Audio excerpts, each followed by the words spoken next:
Good Sunday morning, everyone. Welcome back to Weather on the Go, all your weather coverage. In today's video, I will be tracking a significant storm system bringing heavy snows to the northern plains and upper Midwest, followed by severe weather across the southern plains and the Dixie Alley region.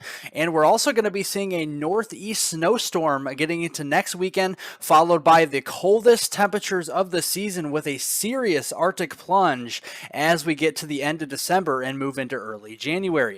Now, if you guys are new to the channel and have yet to subscribe, definitely hit the subscribe button down below, everyone. I cover Canada, the United States, and the tropics here on this channel and everything in between. So also hit the notification bell as well to get all of my daily weather forecast updates here on this channel.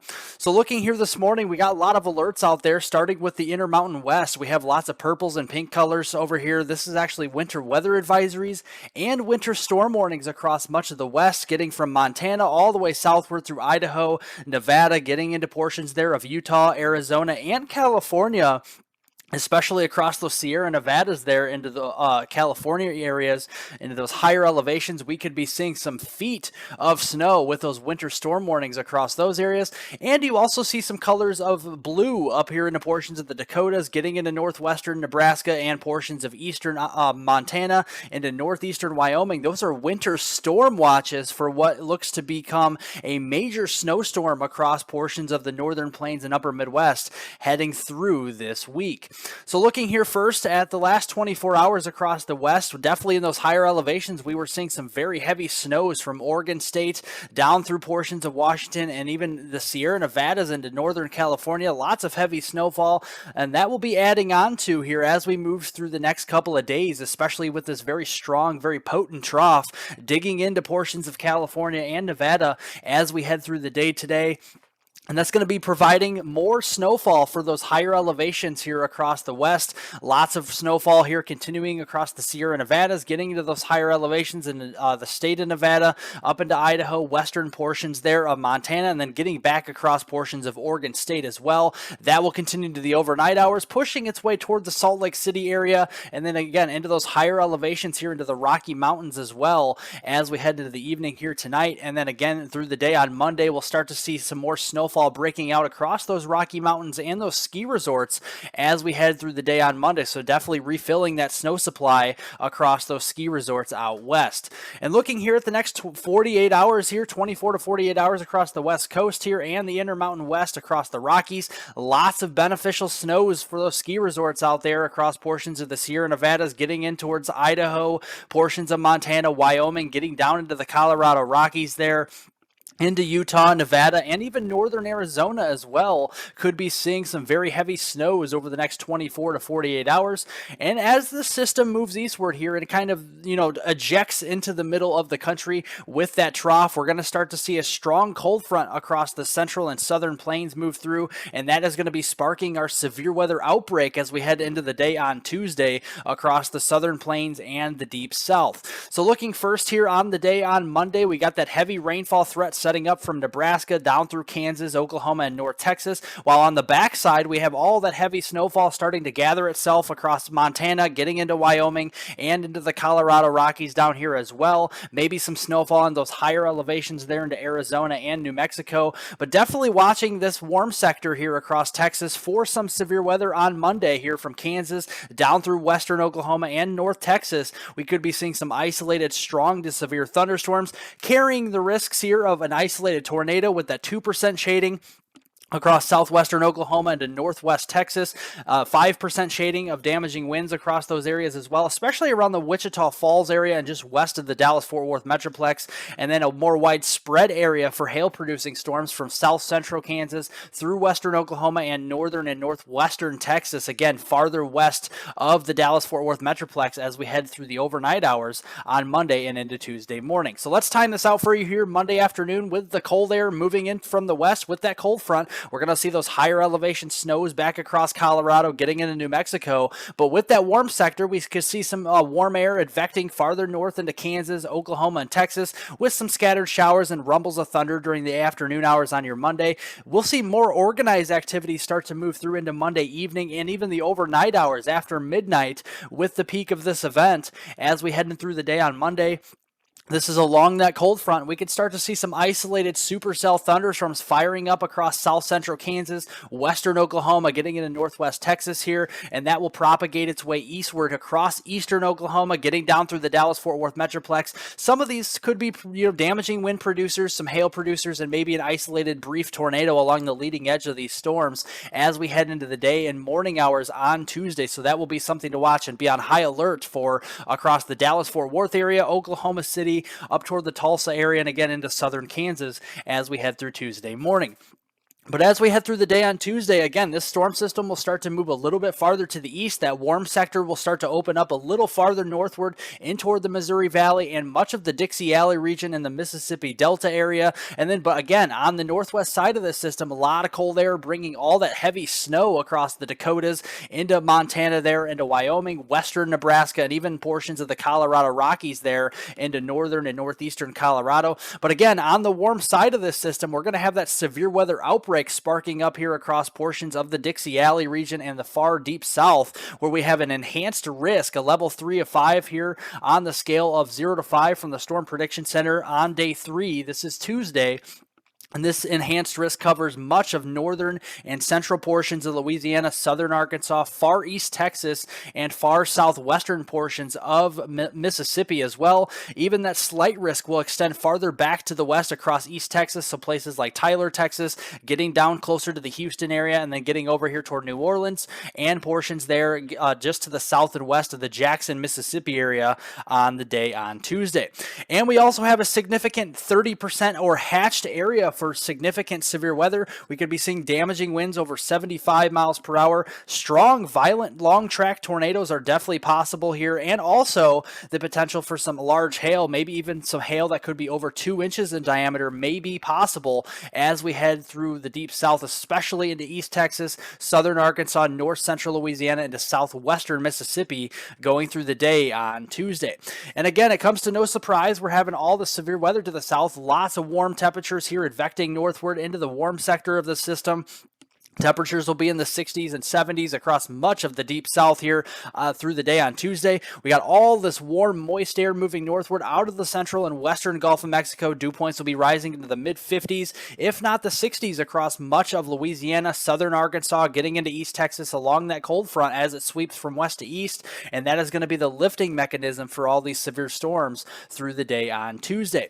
Looking at the kinematics, pretty impressive with this system. We got a very potent, strong mid-level jet here rounding the base of this trough as it turns negatively tilted through the day on Tuesday, punching in here around 90 to 110 knots across much of the deep south and the southern plains. More than enough fuel for those wind producing storms, and also a very formidable low-level jet in the 850 millibar layer that will support that supercell thunderstorm potential, as well as some strong tornadoes through the day on Tuesday, especially getting into southern Arkansas, north central Louisiana, and far east Texas here.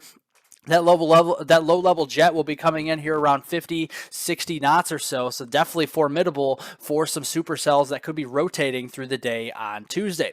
So tracking this here, going into Tuesday afternoon and evening, we got these isolated, widely scattered supercells here, maybe a squall line starting to develop, going through Arkansas, getting into portions of northwestern Louisiana, far east Texas, but farther to the north across the Illinois and Missouri Valley, not expecting severe weather, just mainly some gustier winds, some small hail, and potentially some heavy rainfall with those thunderstorms there. And of course, we got the snowfall on the backside. But as we move through the day on Tuesday evening and going into Wednesday morning, that squall line will start to organize itself a little further. That will move a little bit farther to the east into the Tennessee Valley here, from western Tennessee through much of Mississippi, down through portions of central and eastern Louisiana as well. And again, that will push its way farther to the east on Wednesday, with what I think will be another slight risk for severe weather across these areas into the southeast, including Alabama, southern Mississippi, western portions of Florida, and maybe even southwestern Georgia as well, going through the afternoon and evening hours on Wednesday. Looking also at the flooding threat from portions of the Illinois Valley all the way south through the Dixie Valley region and the Arklatex, we definitely have lots of flash flooding potential, a marginal to slight risk for excessive rainfall, so some isolated to scattered flash flooding events will be possible through the day on Tuesday and evening going into Wednesday morning. That will spread eastward here with the system as it moves into the southeast across North Georgia, northeastern portions of Alabama, southeastern Tennessee, and much of the western Carolinas as we head through the day on Wednesday and into Thursday morning, with that slight risk for some excessive rainfall with those scattered flash flooding events possible across those areas. Going through the next 5 days, the next 120 hours out there, yeah, we're talking about some very heavy rain, especially across the southern United States and the southeast, across portions there of Louisiana, Mississippi, Alabama, getting into Georgia and the Carolinas up into Tennessee. We could be talking about widespread rainfall amounts between 1 to 3 inches. Some locally higher amounts are possible, especially along the immediate Gulf Coast down near the New Orleans area, getting over toward Hattiesburg, Mississippi, Mobile, Alabama. Some of these areas could be picking up over 3 inches of rainfall locally as we head through the next 5 days. But like I said, we got the backside of the system with all the cold air and all that heavy snowfall flying around across the Dakotas, getting back here into western Nebraska, getting into eastern Montana, eastern portions of Wyoming, and north and northeastern Colorado, and that will be spreading its way to the north and east again over those same areas as we go through the day on Wednesday, with some lingering snowfall across the northern plains and upper Midwest going into the day on Thursday. So looking at those snowfall amounts, pretty impressive. We got those winter storm watches in place. I do expect a lot of these to turn over to winter storm warnings. We're seeing some widespread amounts here in those purple shaded colors and those red shaded colors, anywhere from about 6 to 12 inches. There could be locally higher amounts over a foot of snow across southern South Dakota, getting into western portions of Nebraska here that we'll have to watch as we get here through the day on Wednesday going into Thursday with those snowfall totals. And looking again at the RDPS model, another short range weather model, again showing over a foot of snowfall possible across those very same areas into southern South Dakota, into western Nebraska, but otherwise widespread 6 to 12 inches of snow can be expected across the Dakotas, into far western Minnesota, getting into eastern portions of Montana, eastern Wyoming, and northeastern portions there of Colorado going through the next couple of days. As the system moves to the east into the mid-Atlantic and the northeast, it's going to be producing more snowfall, I think, as we get to late this week and into this next weekend, and that's going to be pretty formidable. Low pressure system at about a 988 millibar low right off the coast or near the coast there, near that I-95 corridor. And that's going to be pulling in a lot of cold air as well, again, on the backside here with that low pressure system, bringing in all that cold air from north to south. And we got some cold air wrapping around for some snowfall. Definitely a potentially significant snowstorm for parts of the Northeast as we head into next weekend. The details are a little uncertain, but we'll definitely continue to monitor this. This low pressure system could still wobble west or east, which will determine how heavy the snowfall will be and where the snowfall axis will be as well. So we'll continue to fine tune this. But for right now, if you live in upstate New York, getting into Vermont, New Hampshire, into western portions of Maine, just west of Boston, you definitely could be seeing several inches of snowfall going into next weekend. And again, looking here at the GFS showing the same thing as well. So definitely keep an eye on that across much of the Northeast as we get a little bit closer to this event. But what is much more known is that as we move towards Christmas time frame and toward the end of December, things are going to be getting very cold out there, guys. So definitely winter is going to be moving in a big way, going from December 18th through Christmas Eve on the 24th. We got lots of below normal temperatures across much of the lower 48, really centered on the northern plains and the upper Midwest during this period. And again, as we get through the Christmas time frame, all the way through New Year's, and even a few days beyond that, going all the way through January 6th of 2023, we can have likely below normal temperatures favored across the northern plains and the upper Midwest during this period, and that will actually spread farther south, believe it or not, into North Texas, getting into portions of the Gulf Coast as well after that Christmas time frame and going into the early portion there of January.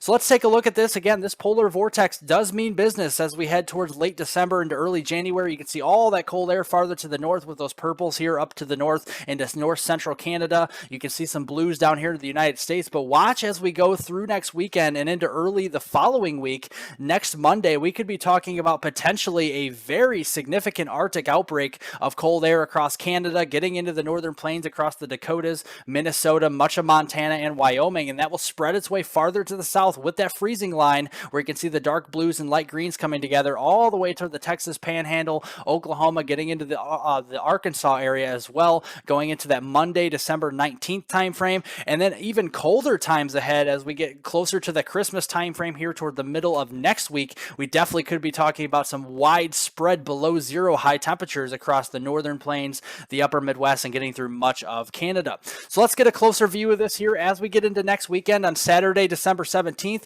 we got those widespread teens and single digits for high temperatures here across Minnesota, into the Dakotas, and back across the West. Below zero temperatures are expected here across much of the southern Canadian provinces, across British Columbia, Alberta, Saskatchewan, Manitoba, and much of Western Ontario going into the next weekend time frame.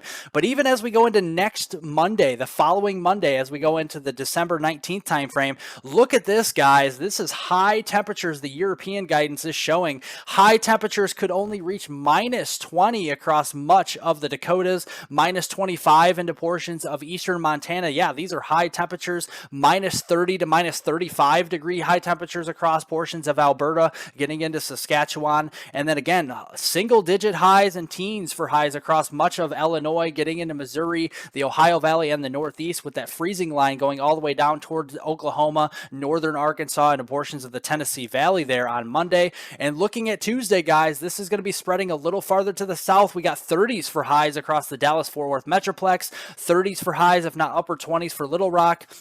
And again, farther to the north, high temperatures well below zero, minus 10 to minus 20 degree highs across the Dakotas into eastern Montana and into portions of Minnesota and Wisconsin. Again, single digit highs on either side of zero across the Chicago and Milwaukee lakefronts. Getting back toward Detroit and Toronto, we could have highs in the single digits and teens going into the day on Tuesday, December 20th. Looking at the wind chills, I know these are crazy temperatures, but definitely here a very big Arctic outbreak is expected as we get toward the end of December. Minus 30, if not minus 40 degree wind chills possible getting into the northern United States and much of southern Canada. I wouldn't even rule out the potential of a minus 50 degree wind chill, especially getting into Alberta, Saskatchewan, or Manitoba as we head into that Monday, December 19th timeframe. And that just continues as we head into Tuesday, December 20th, with minus 30 to minus 40 degree lows, if not a little bit colder than that, across the upper Midwest, the northern plains, and across much of the southern Canadian provinces. And then farther to the south towards North Texas, getting into Oklahoma, Arkansas, and the Tennessee Valley, even your wind chills will be well below the freezing mark into the teens and 20s across those areas as we get towards that Christmas time frame. And again, with all that cold air moving south, it is pretty likely that we're going to be seeing a lot more snow events across portions of the country here into the Rockies and possibly down across the Gulf Coast states as well, getting toward that Christmas Eve time frame. And then looking longer range from Christmas Eve all the way through that opening week of January, we could have a snow event potentially across the Ohio Valley or the Northeast. We'll have to watch out for that with all that cold air in place. Definitely could see some of those fluffier snow events where we could see several inches accumulate across much of these areas. And again, very active across the Pacific Northwest with lots of rain and snow across those areas as we get towards the end of December and into early January. So definitely thank you guys so much for watching. If you guys liked the video, press the thumbs up button down below. Leave any comments, questions, and concerns below. I'll get to those later on today. And subscribe to the YouTube channel, guys, to get all my daily weather forecasts here on this channel. I cover the United States, Canada, and the tropics. And again, hit that notification bell to get all of my daily weather forecast updates here on this channel. Have a great Sunday, everyone. A great rest of your weekend, and I'll see you all in the next video.